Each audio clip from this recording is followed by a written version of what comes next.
Next, if a cos theta plus b sin theta equals to m, a sin theta minus b cos theta equals to n, then a square plus b square equals to, here perform a cos theta plus b sin theta the whole square.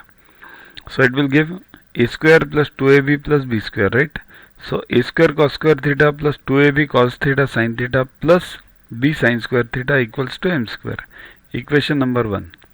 Now similarly the second one, a sin theta minus b cos theta the whole square equals to n square. So it becomes a square sin square theta minus 2ab sin theta cos theta plus b square sin cos square theta equals to n square.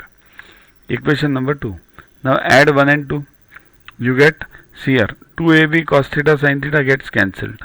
So what remains? A square and cos square theta plus sin square theta, 1. So a square and b square over here. So a square plus b square equals to m square plus n square, right? This m square, this n square. So that is the required answer. Download Yuva Guru app from Play Store to get these videos, tests, question banks with explanations directly on your